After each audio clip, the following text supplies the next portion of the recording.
Hello students, Drona study point में आपका स्वागत है। तो कल भी मैंने एक वीडियो अपलोड करी थी कक्षा 9 से हिंदी मीडियम,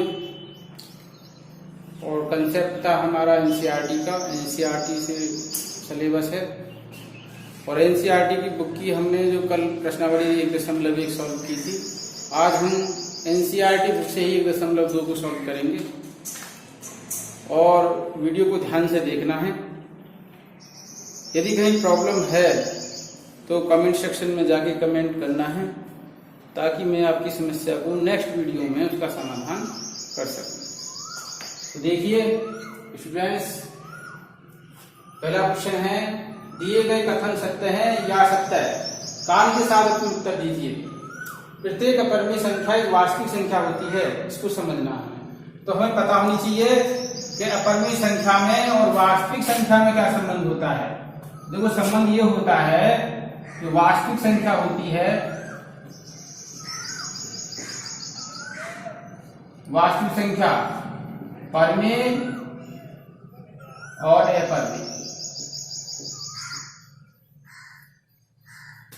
यदि कोई परिमेय संख्या है, सपोज करो 2, तो वो भी वास्तविक संख्या है। यदि कोई अपरिमेय संख्या है वर्गमूल 2, तो वो भी वास्तविक संख्या है। इसका मतलब प्रत्येक परिमेय संख्या वास्तविक होती है, प्रत्येक अपरिमेय संख्या वास्तविक होती है। और हमारे क्वेश्चन में क्या कहता है कि प्रत्येक अपरिमेय संख्या एक वास्तविक संख्या होती है, तो सही है। प्रत्येक परिमेय संख्या भी वास्तविक होती है, ये भी सही है। और प्रत्येक अपरिमेय संख्या वास्तविक संख्या होती है, ये भी सही है। इस संबंध में गलत क्या है वो देखिए। गलत ये है कि प्रत्येक वास्तविक संख्या परिमेय संख्या होती है, ये भी गलत है। सॉरी, हाँ, ये देखो, ये भी सही है। प्रत्येक वास्तविक संख्या परिमेय संख्या होती है, ये गलत है। और प्रत्येक वास्तविक संख्या परिमेय संख्या होती है, ये भी गलत है। क्योंकि वास्तविक संख्या में परिमेय अपरिमेय दोनों होते हैं, तो नीचे से ऊपर की तरफ तो रिलेशन सही है, परंतु ऊपर से नीचे की तरफ गलत है। तो ये क्या है, हमारा सत्य है। क्यों सत्य है? रिलेशन जो कहता है नीचे से ऊपर कहेगा परिमेय संख्या वास्तविक संख्या होती है, तो अपरिमेय ये है, इसी का तो प्रकार है वास्तविक संख्या का अपरिमेय, और परिमेय भी वास्तविक संख्या का प्रकार है। तो ये तो अपरिमेय संख्या वास्तविक संख्या तो होगी जो उसका प्रकार है। अब आगे देखिए, संख्या रेखा का प्रत्येक बिंदु वर्गमूल m के रूप का होता है, जहां m एक प्राकृतिक संख्या है। तो m क्या है यहाँ पर स्टूडेंट्स? m है 1 2 3 4 डॉट डॉट, इसी प्रकार आगे एंड सो ऑन। अब हम m के मान रखते हैं। यदि मैं m का मान 1 रखता हूं तो मुझे 1 मिलता है। m का मान मैं 2 रखता हूं तो 2 ही मिलता है, √2, जिसका मान 1.414 लगभग, और आगे कुछ भी है। और यदि मैं 3 रखता हूं तो मुझे √3 का मान होता है 1.732, तो मतलब 1 इसके बाद है ये। यदि मैं √4 रखता हूं तो मुझे 2 मिलता है। इसका मतलब मैं कोई भी प्राकृतिक संख्या इसमें डालूं, मतलब इन वैल्यूओं को मैं इसमें डालता हूं, तो मुझे जो मिलती है, कौन सी संख्या मिलती है? धनात्मक वास्तविक संख्या, जो मुझे मिलती है धनात्मक वास्तविक संख्या, धनात्मक वास्तविक संख्या ये मिलती है। और मुझे जरूरत किसकी है? जरूरत है मुझे प्रत्येक वास्तविक संख्या की, वो धनात्मक हो या ऋणात्मक हो। तो हमें जो मिलती है इस रिलेशन के द्वारा केवल धनात्मक वास्तविक संख्या मिलती है। परंतु संख्या रेखा पर क्या होता है? संख्या रेखा पर जो 0 के जो आगे होती हैं वो धनात्मक होती हैं, और 0 के जो पीछे होती हैं वो ऋणात्मक होती हैं। तो ये धन तो होती है धनात्मक वास्तविक संख्या 0 के आगे, और 0 से पीछे होती है ऋणात्मक वास्तविक संख्या, ऋणात्मक वास्तविक संख्या। क्योंकि ये क्या है, हमारी जो नंबर लाइन है वो रियल नंबर लाइन का मतलब वास्तविक संख्या रेखा है ये। तो ये कहते हैं कि संख्या रेखा का प्रत्येक बिंदु नहीं होता √m के रूप का, प्रत्येक बिंदु नहीं होता, केवल वही बिंदु होते हैं धनात्मक बिंदु। ये जो बिंदु हैं इस पॉइंट के लिए केवल यही बिंदु होंगे सिर्फ, इनमें से कोई सा भी बिंदु नहीं होगा। ये कहते हैं कि प्रत्येक के लिए तो सभी आ गए, तो प्रत्येक के लिए संतुष्ट नहीं करता, इसलिए ये क्या है, गलत है। के रूप का होता है जहां m एक प्राकृतिक संख्या है, ये क्या है, गलत है।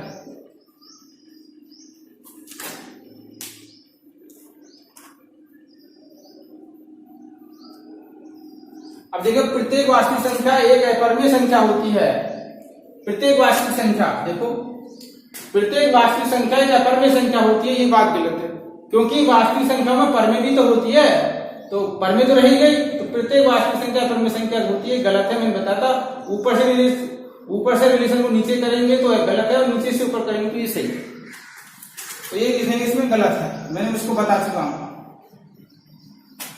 अब इसके बाद है, क्या सभी धनात्मक पूर्णांकों के वर्गमूल अपरिमेय होते हैं?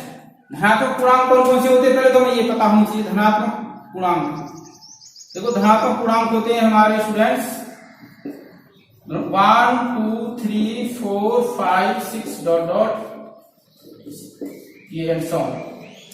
धनात्मक पूर्णांकों में अब इसमें कोई सा भी पूर्णांक डाले, हम 1 डालते तो 1 परिमेय मिल गया, 2 डालते हैं तो अपरिमेय के लिए 1.414 डॉट डॉट अनावर्ती दशमलव पाया जाता तो ये अपरिमेय हो गया, ये परिमेय हो गया। √3 डालें तो ये अपरिमेय, और 4 डालें तो कितना हो जाएगा, 2 परिमेय। क्या सभी धनात्मक पूर्णांकों के वर्गमूल अपरिमेय होते हैं? नहीं, ये आएगा नहीं, सभी के नहीं होते, कुछ के अपरिमेय होते हैं। यदि नहीं तो एक ऐसी संख्या के वर्गमूल का उदाहरण दीजिए जो एक परिमेय संख्या है, तो एक ऐसा उदाहरण ये है, इसका वर्गमूल 1 है तो ये परिमेय संख्या है, और धनात्मक पूर्णांक क्या है, 4 है, इसका वर्गमूल 2 है, एक परिमेय संख्या है। तो देखो स्टूडेंट्स, जो ये क्वेश्चन है ये कंप्लीट होगा, इसमें एक क्वेश्चन बचा है, उसे मैं आपको बताता हूं। जो वर्गमूल 5 है वो संख्या रेखा पर कैसे प्रदर्शित करेंगे वर्गमूल 5 को।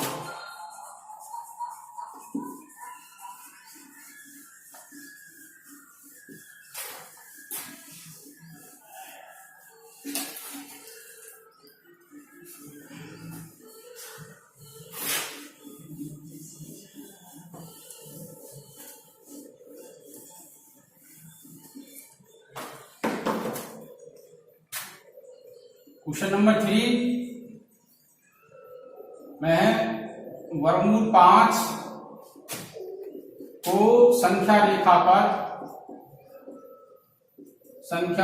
पर निरूपित कीजिए।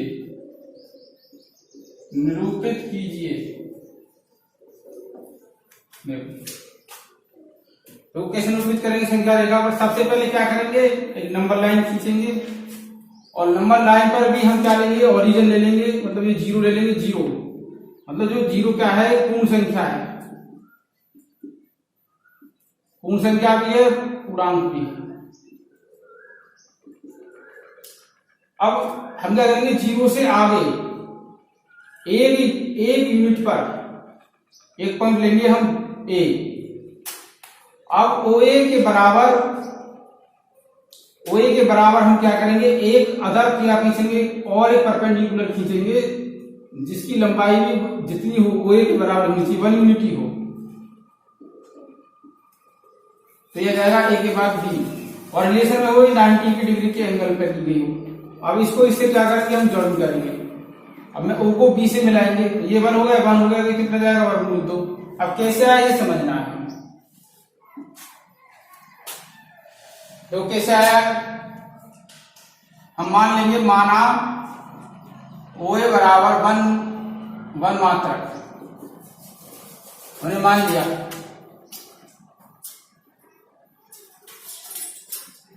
और AB भी कितना हो जाएगा, AB भी 1 मात्रक हो जाएगा। तो लेकिन समकोण त्रिभुज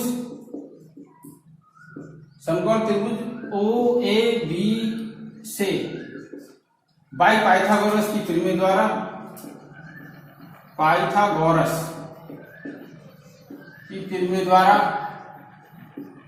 देखो पाइथागोरस कौन, एक गणितज्ञ थे जिन्होंने समकोण त्रिभुज की तीनों भुजाओं में संबंध स्थापित किया। उन्होंने बताया कि समकोण के सामने की जो भुजा होती है कर्ण होती है, और कर्ण के सामने की जो भुजा होती है वो लंब होती है, और कर्ण और लंब के जो बीच की भुजा जो होती है वो आधार होती है। तो तीनों भुजाओं में उन्होंने संबंध बताया। क्या संबंध बताया कि कर्ण का जो वर्ग होता है वो लंब का वर्ग प्लस आधार के वर्गों के योगफल के बराबर होता है। किसका? कर्ण का वर्ग।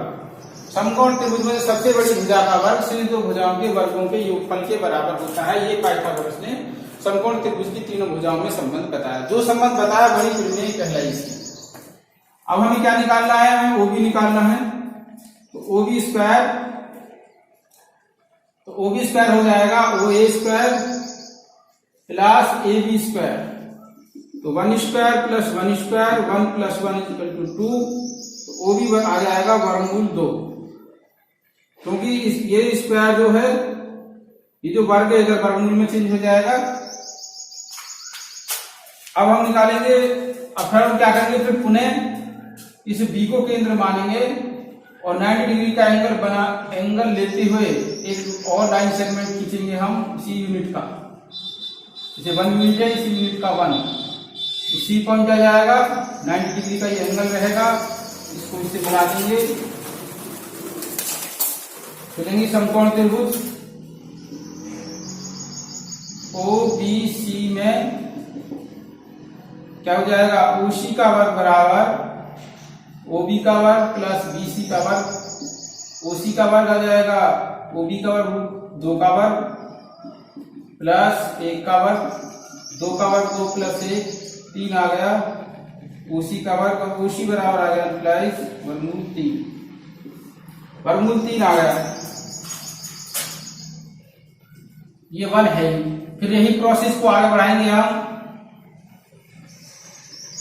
इसी प्रोसेस को हम आगे बढ़ाएंगे और एक यूनिट फिर इसमें एक यूनिट से फिर इसमें हम परपेंडिकुलर डालेंगे, जिसकी लंबाई लेंथ कितनी होनी चाहिए? 1 यूनिट होनी चाहिए, और इसको हम इससे मिला देंगे। तो √3 है और ये 1 है। √3 का वर्ग कितना हो जाएगा? 3। इसको निकाल लेंगे कितनी है, तो वो भी निकालते हैं। इस साथ 2 आएगी और सी के बाद आ जाएगा ये डी। तो हमें ओडी कैसे निकालेंगे? समकोण त्रिभुज ओसीडी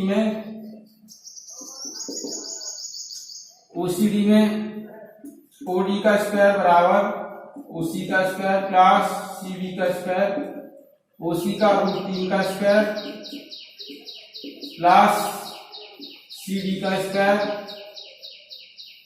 सीडी का स्क्वायर कितना? 1 का स्क्वायर।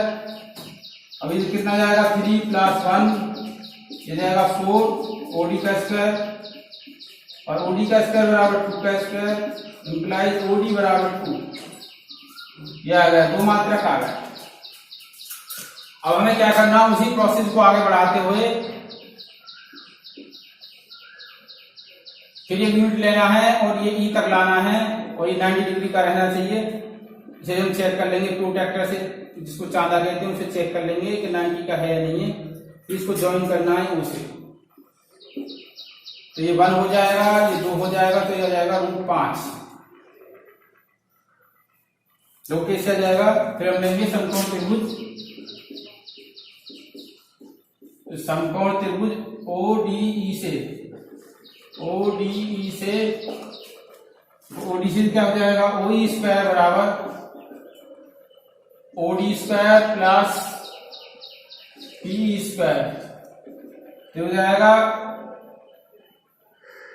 ओडी स्क्वायर का मतलब 2 का स्क्वायर प्लस 1 का स्क्वायर, 4 प्लस 1 इक्वल टू 5 ओई स्क्वायर। तो इम्प्लाई ओई इक्वल टू √5। अब हमें क्या करना है? ओ को केंद्र मानकर प्रकार में कितनी त्रिज्या लेनी है? ओई के बराबर त्रिज्या लेकर एक चाप लगाया, जो संख्या रेखा को बिंदु P पर काटता है। बिंदु P ही अभिष्ट बिंदु है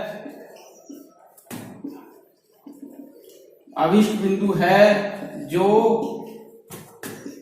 √5 को निरूपित करता है या प्रदर्शित करता है, निरूपित करता है। तो चाप कैसे लगाएंगे, इसमें केंद्र मानेंगे, पूरी त्रिज्या लेंगे इस तरीका से, ऐसे चाप लगाएंगे इसको घुमाकर, ऐसे ऐसे। तो इस संख्या रेखा को जहां जिस पॉइंट पर काटेगा इसे हम P लिखेंगे, और ये P किसको इंडिकेट करेगा, √5 को। ऐसे करना है। ये पॉइंट P किस नंबर लाइन किस पे इंडिकेट करेगा, √5 को करेगा। देखो स्टूडेंट्स, देखो ये जो एक्सरसाइज कंप्लीट हो गई। अब इसको ध्यान से देखना है और जो आपको नोट्स तैयार करने हैं। यदि कहीं प्रॉब्लम होती है तो मैं आपको पहले बता चुका हूं, कमेंट सेक्शन में जाकर आपको कमेंट करना है।